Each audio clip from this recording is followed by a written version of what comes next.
ನಮಸ್ಕಾರ. ಇವತ್ತಿನ ವಿಷಯ HDFC ಬ್ಯಾಂಕ್ ಅನ್ನು ಕೊಂಡು ಸುಸ್ತಾಗಿದ್ದೀರಾ?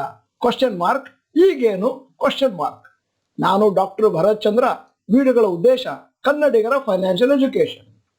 HDFC ಬ್ಯಾಂಕಿನ ಷೇರುಗಳು ಕಳೆದ 3 ವರ್ಷದಿಂದ ನಿರಂತರವಾಗಿ ಕನ್ಸಾಲಿಡೇಷನ್ ಫೇಸಲ್ಲಿದೆ ಮತ್ತು ಕಳೆದ 3 ವರ್ಷದ ಲೆಕ್ಕ ತಗೊಂಡ್ರೆ ಸದ್ಯಕ್ಕೆ ಅದು -4% ರಿಟರ್ನ್ಸ್ ಕೊಟ್ಟಿದೆ ಪರ್ ಆ್ಯನಮ್. ಏಪ್ರಿಲ್ 2022 HDFC ಮತ್ತು HDFC ಬ್ಯಾಂಕು ವಿಲೀನ ಆಯಿತು. ಅನಲಿಸ್ಟ್ ಮತ್ತು ಇನ್ವೆಸ್ಟರ್ಸ್ ಬಹಳ ಸಂತೋಷವಾಗಿದ್ರು. ಇನ್ನೇನು HDFC ಬ್ಯಾಂಕು ಗಗನಕ್ಕೆ ತಲುಪುತ್ತೆ. ಆದರೆ ಹಾಗೆ ಆಗಿಲ್ಲ. ನಿಮ್ಮ ಮುಂದೆ HDFC ಬ್ಯಾಂಕು ಷೇರುಗಳ ಗ್ರಾಫು 2000ದಿಂದ 2021 ತೋರಿಸ್ತಾ ಇದ್ದೇನೆ. ನಿರಂತರವಾಗಿ ಮೇಲಕ್ಕೆ ಹೋಗ್ತಾ ಇತ್ತು. ಮತ್ತೆ ಮುಂದಿನ ಗ್ರಾಫ್ನಲ್ಲಿ HDFC ಬ್ಯಾಂಕಿನ ಶೇರ್ ಗ್ರಾಫ್ 2021ರಿಂದ 2024 ತೋರಿಸ್ತಾ ಇದ್ದೇನೆ. ಒಂದು ತರದ ಸೈಡ್ ವೇಸ್ ಮೂವ್ಮೆಂಟ್. ಮರ್ಜರ್ ಆಗಿದ್ದು 1 ಜುಲೈ 2023. ಅಲ್ಲಿಗೆ ಈ ಎರಡು ಕಂಪನಿಗಳು ಮರ್ಜರ್ ಆದಾಗ, ಅದು ಸೆಟ್ಲ್ ಆದಾಗ ಅದರ ಬೆನಿಫಿಟ್ ಆಗುತ್ತೆ, ಷೇರು ಮೇಲಕ್ಕೆ ಹೋಗುತ್ತೆ ಅಂತ ಒಂದು ದೊಡ್ಡ ನಿರೀಕ್ಷೆ ಇತ್ತು. ಆದರೆ ಅದೇನು ಹೋಪ್ ಇತ್ತು ಅನಲಿಸ್ಟ್ಗಳು, ಇನ್ವೆಸ್ಟರ್ಸ್, 6 ತಿಂಗಳಲ್ಲಿ ಕಂಪನಿ ಸೆಟ್ಲ್ ಆಗುತ್ತೆ ಮತ್ತೆ ಶೇರ್ ಮೇಲೆ ಹೋಗುತ್ತೆ, ಅದು ದಿನದಿಂದ ದಿನಕ್ಕೆ ಕಮ್ಮಿ ಆಗ್ತಾ ಇದೆ. Share price consolidation never ending ತರ ಕಾಣ್ತಾ ಇದೆ. HDFC ಬ್ಯಾಂಕಿನ ಪರ್ಫಾರ್ಮೆನ್ಸ್ ಇನ್ನೂ ಸೆಟಲ್ ಡೌನ್ ಆಗಿಲ್ಲ. ಮರ್ಜರ್ ಆದ್ಮೇಲೆ HDFC ಒಟ್ಟಿಗೆ ಈಗ ನಿಮ್ಮ ಮುಂದೆ HDFC ಬ್ಯಾಂಕ್ ರೆವಿನ್ಯೂ ಮತ್ತು ಪ್ರಾಫಿಟ್ ಗ್ರೋತ್ 3 ವರ್ಷದಲ್ಲಿ sales growth 12% per annum, net profit growth 21% per annum, stock price CAGR -4%. ಇದು ಪ್ರಥಮ ಬಾರಿಗೆ HDFC ಬ್ಯಾಂಕು ಮೈನಸ್ಸಿಗೆ ಬಂದಿರೋದು. 5 ಇಯರ್ಸ್ ತಗೊಂಡ್ರೆ sales growth 15% per annum, net profit growth 20% per annum, stock price CAGR 6% ಮೇಲಕ್ಕೆ ಹೋಗಿದೆ. 10 ವರ್ಷ ತಗೊಂಡ್ರೆ sales growth 17% per annum, net profit growth 19% per annum, stock price CAGR 16% ಮೇಲಕ್ಕೆ ಹೋಗಿತ್ತು. ಆದ್ದರಿಂದ ಸದ್ಯದ ಮಟ್ಟಿಗೆ ಬಿಸ್ನೆಸ್ಸು ಡಲ್ ಆಗಿದೆ. ಯಾಕಂತಂದ್ರೆ ಮರ್ಜರ್ ಆದ್ಮೇಲೆ ಪರ್ಫಾರ್ಮೆನ್ಸು ಅಷ್ಟಾಗಿ ಇಂಪ್ರೂವ್ಮೆಂಟ್ ಕಂಡಿಲ್ಲ ಮತ್ತೆ ಸ್ಟಾಕ್ ಪ್ರೈಸ್ ಕೆಳಗೆ ಹೋಗ್ತಾ ಇದೆ. ಇದೇ ತರನೇ ITC ಷೇರುಗಳಿಗೆ ಕೂಡ ಆಗಿತ್ತು. 2021-22 ಪೀರಿಯಡ್ ಅಲ್ಲಿ ಒಂದು ಅಂದಾಜು 2 ವರ್ಷ ಕನ್ಸಾಲಿಡೇಷನ್ ಆಗಿತ್ತು 200ರಿಂದ 230 ಒಳಗೆ. ಈಗ ITC ಷೇರಿನ ಕಳೆದ 5 ವರ್ಷದ ಫಂಡಮೆಂಟಲ್ ಅನಾಲಿಸಿಸ್ ನಿಮ್ಮ ಮುಂದೆ ಇಡ್ತಾ ಇದ್ದೇನೆ. ಮಾರ್ಚ್ 2019ರಲ್ಲಿ ಸೇಲ್ಸ್ 48,340 ಕೋಟಿ, ನೆಟ್ ಪ್ರಾಫಿಟ್ 12,836 ಕೋಟಿ. 2020ರಲ್ಲಿ ಸೇಲ್ಸ್ 49,388 ಕೋಟಿ, ನೆಟ್ ಪ್ರಾಫಿಟ್ 15,593 ಕೋಟಿ. ಮಾರ್ಚ್ 2021ರಲ್ಲಿ ಸೇಲ್ಸ್ 49,257 ಕೋಟಿ, ನೆಟ್ ಪ್ರಾಫಿಟ್ 13,383 ಕೋಟಿ. ಮಾರ್ಚ್ 2022ರಲ್ಲಿ ಸೇಲ್ಸ್ 60,645 ಕೋಟಿ, ನೆಟ್ ಪ್ರಾಫಿಟ್ 15,503 ಕೋಟಿ. ಮಾರ್ಚ್ 2023ರಲ್ಲಿ ಸೇಲ್ಸ್ 70,919 ಕೋಟಿ, ನೆಟ್ ಪ್ರಾಫಿಟ್ 19,477 ಕೋಟಿ. ನೀವು ಕರೆಕ್ಟ್ ಆಗಿ ನೋಡಿದ್ರೆ ಕಳೆದ 2 ವರ್ಷದಲ್ಲಿ ದೊಡ್ಡ ಮಟ್ಟಿನ ಪಾಸಿಟಿವ್ ಬ್ರೇಕ್ಔಟ್ ಕಾಣ್ತಾ ಇದೆ. ITC ಷೇರಿನ ಗ್ರಾಫು 2021-22 ಸೈಡ್ ವೇಸ್ ಮೂವ್ಮೆಂಟ್ 230, 236, ಕೆಳಗಡೆಯಿಂದ 200. ಈ ಸಂದರ್ಭದಲ್ಲಿ ನಾವು ಏನನ್ನು ಅರ್ಥ ಮಾಡ್ಕೊಳ್ಬೇಕು ಅಂತಂದ್ರೆ ITC ಬಿಸ್ನೆಸ್ ಈ ಒಂದು 2 ವರ್ಷದಲ್ಲಿ ಇಂಪ್ರೂವ್ಮೆಂಟ್ ಇತ್ತು. ಸ್ಟಾಕ್ ಪ್ರೈಸ್ ಕನ್ಸಾಲಿಡೇಷನ್ ಆಗ್ತಾ ಇತ್ತು. ನ್ಯಾರೋ ರೇಂಜ್ ಅಲ್ಲಿ ಇಂಪ್ರೂವ್ಮೆಂಟ್ ಆದ್ಮೇಲೆ ಪಾಸಿಟಿವ್ ಬ್ರೇಕ್ಔಟ್ ಆದ್ಮೇಲೆ 230ರಿಂದ 450 ಹೋಯ್ತು. 15 ತಿಂಗಳಲ್ಲಿ ಕನ್ಸಾಲಿಡೇಷನ್ ಆಗಿದ್ದು ಆಲ್ಮೋಸ್ಟ್ 2 ವರ್ಷ. ಈ ರೀತಿಯಲ್ಲೇ ಲೆಕ್ಕ ತಗೊಂಡ್ರೆ HDFC ಬ್ಯಾಂಕಿನ ಇನ್ವೆಸ್ಟರ್ಸ್ ಕೂಡ ಒಂದು ತರದ ದೊಡ್ಡ ಹೋಪ್ ನಲ್ಲಿದ್ದಾರೆ. ಏನಾದ್ರೂ ಕೂಡ ಬಹುಶಃ ಕನ್ಸಾಲಿಡೇಷನ್ ಆಗ್ತಾ ಇದೆ, ಪಾಸಿಟಿವ್ ಬ್ರೇಕ್ಔಟ್ ಯಾವಾಗ ಬೇಕಾದ್ರೂ ಆಗ್ಬೋದು. ಈಗ HDFC ಬ್ಯಾಂಕಿನ ಕಳೆದ 5 ವರ್ಷದ ಫಂಡಮೆಂಟಲ್ ಅನಾಲಿಸಿಸ್ ನಿಮ್ಮ ಮುಂದೆ ಇಡ್ತೇನೆ. ಯಾಕಂತಂದ್ರೆ ಕೊನೆ 2 ವರ್ಷಗಳನ್ನು ನೀವು ಸರಿಯಾಗಿ ಗಮನವಿಟ್ಟು ನೋಡಿ. ಮಾರ್ಚ್ 2019ರಲ್ಲಿ ರೆವಿನ್ಯೂ 1,05,141 ಕೋಟಿ, ನೆಟ್ ಪ್ರಾಫಿಟ್ 22,446 ಕೋಟಿ. ಮಾರ್ಚ್ 2020ರಲ್ಲಿ ರೆವಿನ್ಯೂ 1,22,189 ಕೋಟಿ, ನೆಟ್ ಪ್ರಾಫಿಟ್ 27,296 ಕೋಟಿ. ಮಾರ್ಚ್ 2021ರಲ್ಲಿ ರೆವಿನ್ಯೂ 1,28,552 ಕೋಟಿ, ನೆಟ್ ಪ್ರಾಫಿಟ್ 31,857 ಕೋಟಿ.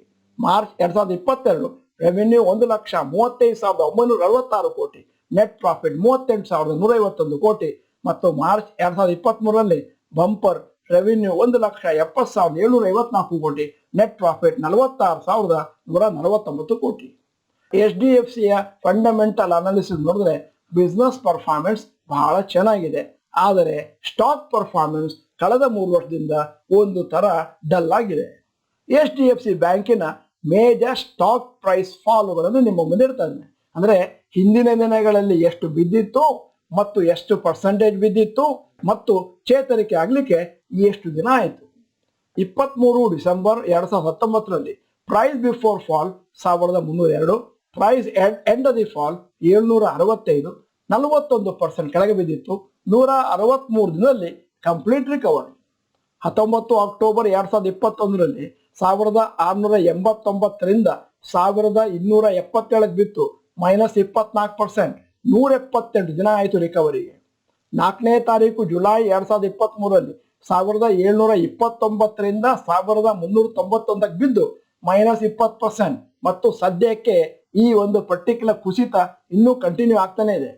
30ನೇ ತಾರೀಕು April 2020 price before fall 1002, price end the fall 832, percentage change -17%, days to recover only 11. 16 ತಾರೀಕು ಫೆಬ್ರವರಿ 2021ರಲ್ಲಿ 1627ರಿಂದ 1367 ಬಿತ್ತು, -16%, 130 ದಿನ ರಿಕವರಿಗೆ. 20ನೇ ತಾರೀಕು ಜುಲೈ 2015ರಲ್ಲಿ -15% ಬಿದ್ದಿತ್ತು, 44 ದಿನ ಆಯಿತು ರಿಕವರಿಗೆ. 2ನೇ ತಾರೀಕು ಜುಲೈ 2019ರಲ್ಲಿ 13% ಕೆಳಗೆ ಬಿದ್ದಿತ್ತು, 21 ದಿನ ಆಯಿತು ರಿಕವರಿಗೆ. 27ನೇ ತಾರೀಕು ಜುಲೈ 2018ರಲ್ಲಿ 1101ರಿಂದ 956 ಬಿತ್ತು, -13%, 95 ದಿನ ಆಯಿತು ರಿಕವರಿಗೆ. 29ನೇ ತಾರೀಕು ಜನವರಿ 2015ರಲ್ಲಿ -13%, 47 ದಿನ ಆಯಿತು ರಿಕವರಿಗೆ. 21ನೇ ತಾರೀಕು ಜುಲೈ 2020ರಲ್ಲಿ ಒಂದು ಅಂದಾಜು -12%, 46 ದಿನ ಆಯಿತು ರಿಕವರಿಗೆ. ಈ ಲೆಕ್ಕವನ್ನು ನಿಮ್ಮ ಮುಂದೆ ಯಾಕೆ ಇಟ್ಟಿದ್ದೇವೆ ಅಂತಂದ್ರೆ, ಯಾವ ರೀತಿ HDFC ಬ್ಯಾಂಕು ಕೆಳಗೆ ಬಿದ್ದಿತ್ತೋ ಅದೇ ತರ ರಿಕವರಿಯನ್ನು ಕಂಡಿದೆ ಮುಂದಿನ ದಿನಗಳಲ್ಲಿ, ಮತ್ತು ಮುಂದೆ ಪಾಸಿಟಿವ್ ಬ್ರೇಕ್ಔಟ್ ಆದಾಗ ಎಷ್ಟು ಬೆಲಕ್ಕೆ ಹೋಗುತ್ತೆ ಅಂತ ಗೆಸ್ ಮಾಡ್ಲಿಕ್ಕೆ ಆಗೋದಿಲ್ಲ. ಇಷ್ಟೆಲ್ಲ HDFC ಬ್ಯಾಂಕು ಕೆಳಗೆ ಬಿದ್ದರೂ ಕೂಡ ಅನಲಿಸ್ಟ್ಗಳು ಟಾರ್ಗೆಟ್ ಪ್ರೈಸ್ HDFC ಬ್ಯಾಂಕ್ ಅನ್ನ ಒಂದಷ್ಟು ಜಾಸ್ತಿ ಲೆವೆಲ್ ಅಲ್ಲಿ ಇಟ್ಟಿದ್ದಾರೆ ಮತ್ತು ಎಕ್ಸ್ಪೆಕ್ಟಿಂಗ್ ರಿಕವರಿ. ಯಾವಾಗ HDFC ಬ್ಯಾಂಕು ಈ ಒಂದು ಕನ್ಸಾಲಿಡೇಷನ್ ಹೊರಗೆ ಬಂದು ಪಾಸಿಟಿವ್ ಬ್ರೇಕ್ಔಟ್ ಬರುತ್ತೆ ಅಂತ ಯಾರಿಗೂ ಕೂಡ ಗೊತ್ತಿಲ್ಲ. ಇಂತಹ ಕನ್ಸಾಲಿಡೇಷನ್ ಸದ್ಯದ ಮಟ್ಟಿಗೆ ನೀವು ಮಾರುಕಟ್ಟೆಯಲ್ಲಿ ನೋಡಿದ್ರೆ ಕೋಟಕ್ ಮಹೀಂದ್ರ ಬ್ಯಾಂಕ್, ಬಜಾಜ್ ಫೈನಾನ್ಸ್ ಮತ್ತು ಹಿಂದೂಸ್ತಾನ್ ಯೂನಿಲಿವರ್ ಈ ಷೇರುಗಳು ಕೂಡ ಸತತವಾಗಿ ನಡೀತಾ ಇದೆ. ನಾವು ಈ ಎಲ್ಲಾ ಫ್ಯಾಕ್ಟ್ಸ್ ಮತ್ತು ಫಿಗರ್ಸ್ ಅನ್ನ ನಮ್ಮ ಎಲ್ಲಾ ವ್ಯೂವರ್ಸ್ಗೂ ದಿನ ಕೊಡ್ತಾ ಇದ್ದೇವೆ. ಫೈನಲ್ ಡಿಸಿಷನ್ ನಿಮ್ಮ ಪೇಷನ್ಸ್ ಮೇಲೆ, ನಿಮ್ಮ ಕಾನ್ಫಿಡೆನ್ಸ್ ಮೇಲೆ, ನಿಮ್ಮ ನಾಲೆಜ್ ಮೇಲೆ ಡಿಪೆಂಡ್ ಆಗುತ್ತೆ ಮತ್ತು ಎಷ್ಟು ರಿಸ್ಕ್ ಎಪಿಟೈಟ್ ಇದೆ ಅದರ ಮೇಲೆ ಕೂಡ ಡಿಪೆಂಡ್ ಆಗುತ್ತೆ. ನಾವು ನಮ್ಮ ಚಾನೆಲ್ ನಲ್ಲಿ ಕಳೆದ 4 ವರ್ಷದಲ್ಲಿ 3500ಕ್ಕೂ ಅಧಿಕವಾಗಿ ವಿಡಿಯೋಗಳನ್ನು ಮಾಡಿದ್ದೇವೆ. ಆದರೂ ಕೂಡ ನಮಗೆ ಗೊತ್ತಿದ್ದ ಹಾಗೆ ಜನ ಫಂಡಮೆಂಟಲ್ ಅನಾಲಿಸಿಸ್ ಅನ್ನು ಅರಿತುಕೊಳ್ಳುವಂತ ಯಾವ ಪ್ರಯತ್ನವನ್ನು ಮಾಡೋದಿಲ್ಲ. ಅದರ ಬದಲಾಗಿ ನಾವು ಏನ್ ಹೇಳ್ತೇವೆ ಅಂತ ಕೇಳಿ ಅದನ್ನು ಬ್ಲೈಂಡ್ ಆಗಿ ಫಾಲೋ ಮಾಡ್ತಾರೆ. ಇದು ದೊಡ್ಡ ತಪ್ಪಾಗುತ್ತೆ. ಅಲ್ಲಿ ಇಲ್ಲಿ ಕಮೆಂಟ್ ಬಾಕ್ಸ್ಗಳಲ್ಲಿ ಜನ ಒಂದಷ್ಟು ಕಮೆಂಟ್ಗಳನ್ನು ಹಾಕ್ತಾರೆ. ಏನು ಅಂತಂದ್ರೆ, ನೀವು ಹೇಳಿದ್ರಿ ಅಂತ ನಾನು HDFC ಬ್ಯಾಂಕಿನ ಶೇರನ್ನು ಕೊಂಡಿದ್ದೇನೆ, ಇದೀಗ ಮೈನಸ್ ಅಲ್ಲಿ ಕೂತಿದೆ. ಆದ್ರಿಂದ ನಾವು ಹೇಳೋದೇನು ಅಂತಂದ್ರೆ, ಶೇರನ್ನು ತೆಗೆದುಕೊಳ್ಳುವಂತ ಕೆಲಸ ನಿಮ್ದಾಗಬೇಕು. ಹಣ ನಿಮ್ಮದು, ಡಿಸಿಷನ್ ನಿಮ್ಮದು, ಅನಾಲಿಸಿಸ್ ನಿಮ್ಮದು. ಅಕಸ್ಮಾತ್ ಆಗಿ ಯಾವ್ದಾದ್ರೂ ಶೇರನ್ನು ಕೊಂಡು ಅದು ಮೇಲಕ್ಕೆ ಹೋದಾಗ ಜನ ಹೇಳೋದೇನು ಅಂತಂದ್ರೆ, ನನ್ನ ಒಳ್ಳೆಯ ಡಿಸಿಷನ್ ಇಂದ ಈ ಶೇರನ್ನು ಕೊಂಡೆ, ಅದು ಮೇಲಕ್ಕೆ ಹೋಗಿದೆ ಮತ್ತು ನನಗೆ ಒಳ್ಳೆಯ ರೀತಿಯಲ್ಲಿ ಷೇರುಗಳನ್ನು ಅನಲೈಸ್ ಮಾಡಿ ಬರುತ್ತೆ ಅಂತಾರೆ. ಅದೇ ಷೇರುಗಳು ಕೆಳಕ್ಕೆ ಬಿದ್ದಾಗ ಜನ ಹೇಳೋದೇನು ಅಂತಂದ್ರೆ, ಇಂಥವ್ರು ಹೇಳಿದ್ರು ಅಂತವ್ರು ಹೇಳಿದ್ರು ಅಂತ ಆ ಶೇರನ್ನು ತಗೊಂಡೆ ಈಗ ಲಾಸ್ ಆಗಿದೆ. ಆದ್ದರಿಂದ ಯಾವುದೇ ಕಾರಣಕ್ಕೂ ಯಾವುದೇ ಇನ್ವೆಸ್ಟರ್ ಆಗಲಿ ಬ್ಲೈಂಡ್ ಆಗಿ ಹಣವನ್ನು ಹಾಕಬಾರ್ದು. ಎಲ್ಲ ಇನ್ಫಾರ್ಮೇಶನ್ ಗೊತ್ತಿದ್ದ ಮೇಲೆ ಹಾಕಬೇಕು. ಮತ್ತೆ ಕನ್ಸಾಲಿಡೇಷನ್ ಅಂದ್ರೇನು, ಫಂಡಮೆಂಟಲ್ ಅನಾಲಿಸಿಸ್ ಅಂದ್ರೇನು, ಇವುಗಳನ್ನು ಅರಿತುಕೊಳ್ಳಲೇಬೇಕಾಗುತ್ತೆ. ನಮ್ಮ ವಿಡಿಯೋಗಳ ಮುಖ್ಯ ಉದ್ದೇಶ ನಿಮ್ಮಲ್ಲಿ ಅವೇರ್ನೆಸ್ ಕ್ರಿಯೇಟ್ ಮಾಡೋದು, ಒಂದಷ್ಟು ಎಜುಕೇಶನ್ ಕೊಡೋದು. ಆದರೆ ಪ್ರತಿಯೊಬ್ಬ ಇನ್ವೆಸ್ಟರ್ ಕೂಡ ಅವನದೇ ಆದಂತ ರಿಸರ್ಚ್ ಮಾಡಬೇಕು. ನಿಮ್ಮ ಫೈನಾನ್ಷಿಯಲ್ ಕನ್ಸಲ್ಟೆಂಟ್ ಹತ್ರ ಕೇಳಬೇಕು. ಮತ್ತೆ ಯಾವ್ದಾದ್ರು ಶೇರ್ ಅನ್ನು ತಗೊಂಡ್ರೆ ಇನ್ನು ಮುಂದೆ ಇನ್ನಷ್ಟು ತಗೊಳ್ಬೇಕೋ ಬೇಡವೋ, ಹೋಲ್ಡ್ ಮಾಡಬೇಕಾ, ಸೇಲ್ ಮಾಡಬೇಕಾ, ಎಲ್ಲ ಡಿಸಿಷನ್ ಅನ್ನು ನೀವೇ ತಗೊಳ್ಬೇಕಾಗುತ್ತೆ. ಸದ್ಯದ ಮಟ್ಟಿಗೆ HDFC ಬ್ಯಾಂಕು ಒಂದು ದೊಡ್ಡ ಕನ್ಸಾಲಿಡೇಷನ್ ಇದೆ. ಬಹಳ ಜನಕ್ಕೆ ಒಂದು ಕನ್ಫ್ಯೂಷನ್, ಇನ್ನು ಮುಂದೆ ತಗೊಳ್ಬೇಕಾ, ಇದ್ದದ್ದನ್ನು ಏನ್ ಮಾಡೋದು, ಅಥವಾ ಇನ್ನೊಂದಷ್ಟು ಹೋಲ್ಡ್ ಮಾಡಬೇಕಾ, ಇತ್ಯಾದಿ ಇತ್ಯಾದಿ. ಆ ಡಿಸಿಷನ್ ಅನ್ನು ಏನಿದ್ದರೂ ಕೂಡ ನೀವೇ ತಗೊಳ್ಬೇಕಾಗತ್ತೆ. ಆದರೆ ಒಂದು ವಿಚಾರ, HDFC ಬ್ಯಾಂಕಿನಲ್ಲಿ ನಾವು ಕೂಡ ಒಂದಷ್ಟು ಹಣವನ್ನು ಹಾಕಿದ್ದೇವೆ ಮತ್ತು ಪೇಷಂಟ್ ಆಗಿ ಕಾಯ್ತಾ ಇದ್ದೇವೆ. ಯಾಕಂತಂದ್ರೆ HDFC ಬ್ಯಾಂಕಿನ ಫಂಡಮೆಂಟಲ್ ಅನಾಲಿಸಿಸ್ ತುಂಬಾ ಚೆನ್ನಾಗಿದೆ, ಪ್ರಾಫಿಟ್ ಟು ಟರ್ನ್ ಓವರ್ ಚೆನ್ನಾಗಿದೆ, ಇವತ್ತಲ್ಲ ನಾಳೆ ರಿಕವರಿ ಆಗಬೇಕು. ಇದೇ ಸಮಯದಲ್ಲಿ ಇನ್ನೊಂದು ಮಾತನ್ನು ಕೂಡ ಹೇಳಲಿಕ್ಕೆ ಬಯಸ್ತೇನೆ. ಅದೇ ಸೆಕ್ಟರ್ನಲ್ಲಿ, ಫೈನಾನ್ಸ್ ಸೆಕ್ಟರ್ನಲ್ಲಿ ಇನ್ನೂ ಉತ್ತಮ ಷೇರುಗಳಿದ್ದಾವೆ. ಈಗಾಗಲೇ ಪ್ರಾಫಿಟ್ ಅಲ್ಲಿದ್ದು ನಿರಂತರವಾಗಿ ಪ್ರಾಫಿಟ್ ಅಲ್ಲಿರೋದು, ಉದಾಹರಣೆಗೆ ICICI ಇತ್ಯಾದಿ ಇತ್ಯಾದಿ. ಆದ್ದರಿಂದ ಅಂತಹ ಷೇರುಗಳಲ್ಲಿ ಕೂಡ ಹಣವನ್ನು ಹಾಕುವಂತ ನಿರ್ಧಾರವನ್ನು ಕೈಗೊಳ್ಳಬಹುದು.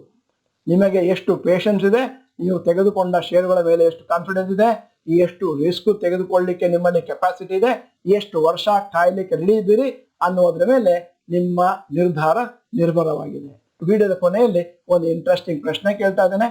HDFC ಬ್ಯಾಂಕಿನ ಬಗೆಗೆ ನಿಮ್ಮ ಡಿಸಿಷನ್ ಏನು? 4 ಚಾಯ್ಸ್ಗಳು.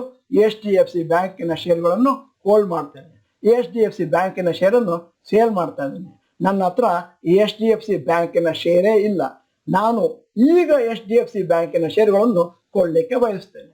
ನೀವು ನಮ್ಮ ಚಾನೆಲ್ ಮೆಂಬರ್ ಅಲ್ಲ ಅಂತಂದ್ರೆ ಇದೀಗ ಸಮಯ.